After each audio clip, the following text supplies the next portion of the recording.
Hello, എല്ലാവർക്കും നമസ്കാരം. പാറുവിൻ്റെ അമ്മ എന്ന യൂട്യൂബ് ചാനലിലേക്ക് സ്വാഗതം. എല്ലാവർക്കും സ്വാഗതം കേട്ടോ. അപ്പോൾ ഇന്നൊരു കുഞ്ഞു വീഡിയോ ആയിട്ട് വരാമെന്ന് വെച്ചാൽ ഞാനൊരു ഇതുണ്ടോ, അപ്പോൾ ഇനി അങ്ങോട്ട് പോയാൽ പിന്നെ മെയ് മാസം ജൂൺ മാസങ്ങളിൽ ഈ കടച്ചക്കയുടെ സീസണാണ് കേട്ടോ. നമുക്ക് കടപ്പിളാവൊന്നുമില്ലേ, 2-3 പ്രാവശ്യമൊക്കെ നട്ടുപിടിപ്പിച്ചാണ് അതൊക്കെ. അതിൻ്റെ തായ്വേര് എലി കണ്ടിച്ചൊക്കെ കളഞ്ഞിട്ട് കടപ്പിളാവ് ഉണങ്ങിപ്പോയി. അതുകൊണ്ട് നമ്മുടെ പറമ്പിൽ കല്ലുകൂട്ടം കൂടുതലായതുകൊണ്ട് കടപ്പിളാവ് പിടിക്കുന്നില്ല. പല പ്രാവശ്യം കൊണ്ട് നട്ടാൽ എനിക്ക് ഏറ്റവും ഇഷ്ടമുള്ളൊരു സാധനമാണ് കടച്ചക്ക. ഈ സാധനം ഇത് ഭയങ്കര ഇഷ്ടമാണ്. ഇത് എങ്ങനെ കറി വെച്ചാലും ഇഷ്ടമുള്ളൊരു സാധനം ഇത്. അപ്പോൾ അതാ താല്പര്യം കൊണ്ട് പല സ്ഥലത്തുനിന്നും ഞാൻ തൈ കൊണ്ടുവന്ന് വെച്ചു. നമ്മുടെ ഇവിടെ കുറേ 2 കൊല്ലം 3 കൊല്ലമൊക്കെ നിന്ന് കഴിയുമ്പോൾ ഉണ്ടല്ലോ, എലി വന്ന് ഇതിൻ്റെ താഴോട്ടുള്ള ആ വേരം കൂടി കണ്ടിച്ചു കളയും. പിന്നെ ഇത് ഉണങ്ങിപ്പോവും. അങ്ങനെ പല പ്രാവശ്യമായി കഴിഞ്ഞപ്പോൾ മടുത്തു. പിന്നെ ഞാൻ ആ പരിപാടിയൊന്നും ഉപേക്ഷിച്ചു. ഇപ്പോൾ കടയിലൊക്കെ കാണുമ്പോൾ മേടിക്കും, അല്ലെങ്കിൽ ഏതെങ്കിലും നമുക്ക് പരിചയമുള്ള വീടുകളിലൊക്കെ ഇതുണ്ടെങ്കിൽ ഞാൻ ചോദിച്ച് മേടിക്കും, തരാമെന്ന് ചോദിച്ച് മേടിക്കും. അങ്ങനെ ഇഷ്ടമുള്ള സാധനം. ഇതൊന്ന് മെഴുക്കുരട്ടിയായിട്ടാണ് വെക്കുന്നത് കേട്ടോ. ഇച്ചിരി മസാലപ്പൊടി ചേർത്ത് ഒന്ന് മെഴുക്കുരട്ടിയായിട്ട് വെക്കാമെന്ന് വിചാരിച്ചു. ഇതിൽ മല്ലിയും മുളകും വറുത്തരച്ച് ഇറച്ചി കറി വെക്കുമ്പോൾ ചാറ് വയ്ക്കും കേട്ടോ. അതായിരുന്നു ഭയങ്കര, അത് നല്ല ടേസ്റ്റാണ്. മല്ലിയും മുളകും തേങ്ങയും കൂടെ എണ്ണ ഒഴിച്ച് വറുത്തിട്ട് വെണ്ണ പോലെ കല്ലിൽ വെച്ച് അരച്ച് ഇത് വേവിക്കും. നന്നായിട്ട് ഉപ്പും ഇട്ട് വെന്ത് കഴിയുമ്പോൾ ഈ അരപ്പും ചേർത്ത് കടുക് വറുത്തൊക്കെ എടുക്കുമ്പോൾ ഉണ്ടല്ലോ, അടിപൊളി ടേസ്റ്റാണ്. എന്നിട്ട് ചക്കപ്പുഴുക്കിനൊക്കെ പഴയ കാലത്ത് ഞങ്ങൾ കൂട്ടുമായിരുന്നേ. നന്നായിട്ട് ചക്ക പുഴുങ്ങിയിട്ട് ഈ ഇറച്ചിക്കറി പോലത്തെ ടേസ്റ്റ് അല്ലേ, അതുകൊണ്ട് ചക്കപ്പുഴുക്കും കടച്ചക്ക കറിയൊക്കെ ആയിട്ട് ഒത്തിരി കഴിച്ചിട്ടുണ്ട്. എന്നൊക്കെ ഇഷ്ടം പോലെ അച്ഛനും അമ്മയൊക്കെ പണിയാൻ പോകുന്ന വീടുകളിൽ നിന്ന് മേടിച്ചുകൊണ്ട് വരുമായിരുന്നു. അവർ കൊടുക്കും, മേടിച്ചുകൊണ്ട് വരിക. അന്നൊക്കെ ഒത്തിരി കറി വെച്ചിട്ടുണ്ട്. ഇപ്പോൾ അങ്ങനെയൊന്നും കിട്ടാനില്ല. അച്ഛൻ മരിച്ചു പോയി, അമ്മ പ്രായം ചെന്നു. ഇപ്പോൾ അരിമണിക്കും പോകുന്നില്ല, എങ്ങൊന്നും ഇതിട്ട് കിട്ടാനുമില്ല കേട്ടോ. അങ്ങനെയാണ്. അപ്പോൾ നമുക്കിന്ന് ഈ കടച്ചക്ക കൂട്ടാനുമായിട്ട് വീഡിയോയിലേക്ക് പോയാലോ. അപ്പോൾ എല്ലാവരും എൻ്റെ വീഡിയോ കാണുന്നവർ ഒന്ന് സബ്സ്ക്രൈബ് ചെയ്യണം. ഓളെന്നുള്ള ഓപ്ഷൻ തന്നെ ഇനേബിൾ ചെയ്ത് ലൈക്ക് ചെയ്ത് കമൻറ്റ് ചെയ്ത് എല്ലാം ഞാനിങ്ങനെ എല്ലാ വീഡിയോയിലും ആവർത്തിച്ച് ആരും ഒന്നും ചെയ്യുന്നില്ല. എന്നാലും വേണ്ടില്ല, ഞാൻ വീണ്ടും വീഡിയോ ഇടും. എന്നാലും കുറച്ച് പേരൊക്കെ കാണുന്നുണ്ടെന്ന് എനിക്ക് തോന്നുന്നു. കുറച്ച് പേര് കാണുന്നുണ്ട്. ലൈക്കൊന്നും ചെയ്യുന്നില്ലെങ്കിൽ പോലും കാണുന്നുണ്ടല്ലോ. അപ്പോഴെങ്കിലും എന്നോടൊരു മനസ്സാക്ഷി കാണിക്കുന്നുണ്ടല്ലോ അല്ലേ. കുഴപ്പമില്ല, കാലക്രമത്തിൽ മാറ്റങ്ങൾ വരുമായിരിക്കുമെന്ന് ഞാൻ വിശ്വസിക്കുന്നു. എന്നാലും ഞാൻ വീഡിയോ ഇട്ടുകൊണ്ടിരിക്കും കേട്ടോ. സമയം പോലെ സമയം കിട്ടുന്നതനുസരിച്ച് എനിക്ക് കയ്യിൽ കിട്ടുന്ന കണ്ടൻറ്റുമായിട്ട് ഞാൻ വരും യൂട്യൂബിലേക്ക്. എല്ലാവർക്കും എൻ്റെ ഒരു നല്ല സ്നേഹാന്വേഷണവും നല്ലൊരു പ്രാർത്ഥനയും എപ്പോഴും ഉണ്ടായിരിക്കും കേട്ടോ. അപ്പോൾ നമുക്ക് വീഡിയോയിലേക്ക് പോയാലോ. ഇനി ഞാനിത് ചെത്തി കഴുകി വൃത്തിയാക്കി കൊണ്ടുവരട്ടെ കേട്ടോ. അപ്പോൾ ഈ ഒരു സവാളയും കൂടെ ചേർത്തിട്ട് പിന്നെ കുറച്ച് അതും ഇതുമൊക്കെ ചേർത്ത് നമുക്കിതിനെ അടുപ്പിൽ വെച്ച് എണ്ണയ്ക്കകത്ത് വഴറ്റിയെടുക്കാം.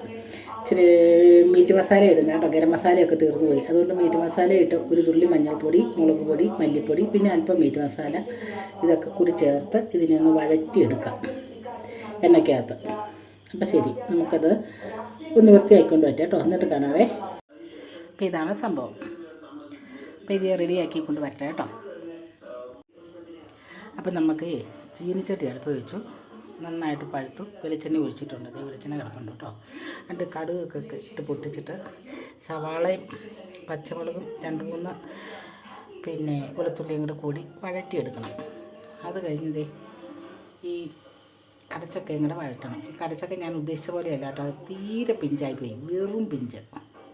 പിന്നെ ഇത് കാശ് കൊടുത്ത് മേടിച്ചല്ലോ, കളയണ്ടല്ലോ എന്ന് ഓർത്ത് മാത്രം ഞാനിപ്പോൾ കറി വെക്കുന്നത്. ഇതൊരു പകുതി മുക്കാലും മൂപ്പായില്ലെങ്കിൽ അതിന് ടേസ്റ്റ് വരില്ല കേട്ടോ. നന്നായിട്ട് മൂക്കണം, എന്നാൽ പഴുക്കരുത്. പഴുക്കുന്നതിന് വേറൊരു രുചിയാണ്, മൂക്കുന്നതിന് വേറൊരു രുചി. അപ്പം അതുകൊണ്ട് എനിക്ക് അത്ര അങ്ങോട്ട് ഒരു മനസ്സിനൊരു സുഖമില്ല. പക്ഷേ കാശ് കൊടുത്ത് മേടിച്ചത് കളയുണ്ടല്ലോ, അതെങ്ങനെയെങ്കിലും കഴിക്കാവുന്ന രീതിയിലാക്കി എടുക്കാമെന്ന് വിചാരിച്ച് ഞാനിത് ചെയ്യുവാണേ. ഉപ്പും നന്നായിട്ട് ചേർത്ത് കൊടുത്ത് കടുകുമൊക്കെ ഇട്ട്, കടുകിട്ട് പൊട്ടിയതിന് ശേഷം കേട്ടോ സവാള ഇട്ടതിന് ശേഷം ഇത്തിരി ഉപ്പിട്ടു. പിന്നെ നമുക്ക് കടച്ചക്കയും കൂടെ ഇട്ട് നന്നായിട്ട് വഴറ്റിയതിന് ശേഷം മഞ്ഞൾപ്പൊടി ചേർക്കാം. മഞ്ഞൾപ്പൊടി, മുളക് പൊടി, മല്ലിപ്പൊടി, ഒരൽപ്പം മീറ്റ് മസാല.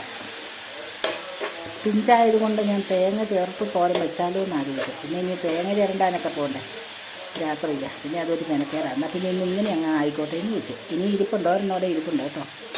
അത് മൂക്കാത്തതായതുകൊണ്ട് അതിന് ഞാൻ തേങ്ങ അരച്ച് തോരൻ വെക്കും. മൂത്തതായിരുന്നെങ്കിൽ ഞാൻ തേങ്ങ വറുത്തരച്ച് ചാറ് വെച്ചേനെ കേട്ടോ. മൂക്കാത്ത പിഞ്ചായതുകൊണ്ട് പച്ചത്തേങ്ങ അരച്ച് ഒതുക്കിയിട്ട് നമുക്ക് തോരൻ വെച്ചെടുക്കാം. അപ്പോൾ ഇതിൻ്റെ കൂടെ നമുക്ക് ഇതുപോലെ ഇടാൻ കേട്ടോ. ഇത് കേട്ടോ, എണ്ണയ്ക്കകത്ത് കിടന്ന് നന്നായിട്ടൊന്ന് വഴണ്ട് വരട്ടെ.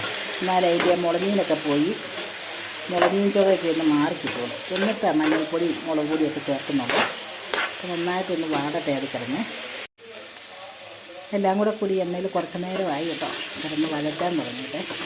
ഒരുമാതിരി വഴണ്ട് വന്നിട്ടുണ്ട്. സവാളയൊക്കെ നന്നായിട്ട് വഴണ്ടു. ഇതിൻ്റെ ഈ കറച്ചവയൊക്കെ ഒന്ന് പോകണ്ടേ നമുക്ക്. മുളഞ്ഞീൻ ചുവയൊക്കെ ഒന്ന് മാറണം. ഓ ഇത് തീരെ പിഞ്ച്. ഞാൻ ഉദ്ദേശിച്ച രീതിയിലുള്ള ടേസ്റ്റും കിട്ടിയില്ല. വെറുതെ എൻ്റെ സമയവും മെനക്കെടുത്ത് എൻ്റെ കാശും കളഞ്ഞു. പക്ഷേ അതും പറഞ്ഞിട്ട് കളയാൻ പറ്റില്ല. പിന്നെ പൊടികളെല്ലാം കൂടെ എന്നും ചേർക്കാം. അപ്പോൾ മസാലകളെല്ലാം ചേർത്തു കേട്ടോ. മല്ലിപ്പൊടി, മഞ്ഞൾപ്പൊടി, മുളക് പൊടി, മീറ്റ് മസാലപ്പൊടി, ഇത്രയും പൊടികൾ ചേർത്ത് വീണ്ടും ശകലം കൂടി വെളിച്ചെണ്ണ ഒഴിച്ച് ഒന്നും കൂടെ വഴറ്റി വെച്ചേക്കാണ്. ഇനി വെള്ളം ഒഴിച്ച് വേവിക്കണം. മല്ലിപ്പൊടി, മുളക് പൊടി, മീറ്റ് മസാലയൊക്കെ ചേർത്തത് കൊണ്ട് നല്ല ഇറച്ചിക്കറിയുടെ മണം വരുന്നുണ്ട് കേട്ടോ. ഇറച്ചിക്കറിയുടെ മണം, അതെ ഇറച്ചിക്കറിയുടെ ടേസ്റ്റ് കൊണ്ട് ഞാൻ ഉപ്പുണ്ടോയെന്നൊക്കെ നോക്കി കേട്ടോ. നല്ല ടേസ്റ്റ് ഉണ്ട് കേട്ടോ. അത് ഞാൻ വിചാരിച്ചത്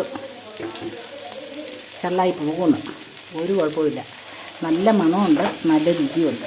ഇച്ചിരി പച്ചവെളിച്ചെണ്ണയും കൂടെ ഒഴിച്ച് ഒന്നും കൂടെ ഒന്ന് ഇളക്കി കൂട്ടിയെടുക്കാതെ അടിപൊളി കേട്ടോ. ചോറിന് പറ്റിയ കറി, ചോറിന് മാത്രം, അല്ലാതെ കപ്പയ്ക്കോ ചക്കയ്ക്കോ അല്ലെങ്കിൽ അപ്പത്തിനോ അങ്ങനെയുള്ളതിനൊന്നും പറ്റത്തില്ല കേട്ടോ.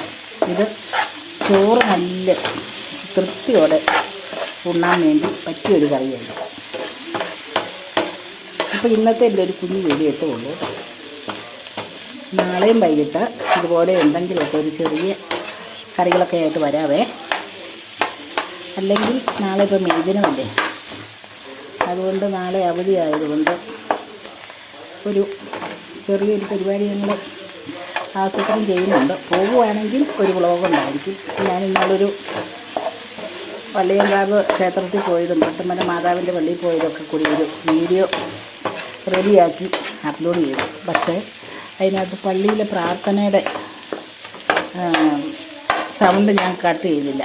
അതേപടി തന്നെ അത് അങ്ങ് ഇട്ടാണ് എഡിറ്റ് ചെയ്ത് അപ്ലോഡ് ചെയ്ത്.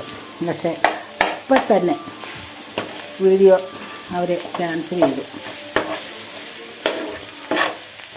അതുകൊണ്ട് കോപ്പിറൈറ്റ് അടിച്ച് വന്നു. ഞാനപ്പോൾ തന്നെ അത് ഡിലീറ്റ് ആക്കുകയും ചെയ്തു കേട്ടോ. അങ്ങനെ ഇത് പറ്റി. അതുകൊണ്ട് അങ്ങനെ ഒരു വീഡിയോ ഇടുമെന്ന് ഞാൻ അതിന് മുമ്പ് ഒരു വീഡിയോ പറഞ്ഞായിരുന്നു. ഞാൻ ഇടുകയും ചെയ്തു. പക്ഷേ അവർ കോപ്പിറൈറ്റ് തന്നതുകൊണ്ട് അപ്പം തന്നെ ഡിലീറ്റ് ചെയ്ത് കളഞ്ഞു. പിന്നെ അല്ലാത്ത കുറച്ച് വണ്ടിയിലൊക്കെ പോകുന്നതും ഇറങ്ങി നിന്ന് പിടിച്ചതൊക്കെ ശകലമുണ്ട്. അതൊരു 5 മിനിറ്റൊക്കെ ഉള്ളൂ കേട്ടോ. അതിനൊന്ന് അപ്ലോഡ് ചെയ്യാമെന്ന് വിചാരിക്കുന്നു. അപ്പം തീയൊക്കെ ഓഫ് ചെയ്ത് കറിയൊന്ന് മൂടി വെച്ചേ. അപ്പോൾ ഇന്നത്തെ കുഞ്ഞു വീഡിയോ ഇത്രയൊക്കെ തന്നെ ഉള്ളൂ കേട്ടോ. അപ്പോൾ എല്ലാവരും സബ്സ്ക്രൈബ് ചെയ്യണം, ലൈക്ക് ചെയ്യണം, ഷെയർ ചെയ്യണം. വീണ്ടും വീണ്ടും അപ്പോൾ എല്ലാവരും വീഡിയോ ഒന്ന് കണ്ട് സപ്പോർട്ട് ചെയ്യണം കേട്ടോ. ഇനി മറ്റൊരു കുഞ്ഞു വീഡിയോ ആയിട്ട് വീണ്ടും വരുന്നവരെ എല്ലാവർക്കും ഗുഡ് നൈറ്റ്. രാത്രി കേട്ടോ ഇത് പിടിച്ചത്, അതുകൊണ്ടാണ് ഗുഡ് നൈറ്റ് പറഞ്ഞത്. നാളെ സമയം പോലെ മറ്റൊരു വീഡിയോ ആയിട്ട് വീണ്ടും വരുന്നതായിരിക്കും കേട്ടോ. അപ്പോൾ എപ്പോഴും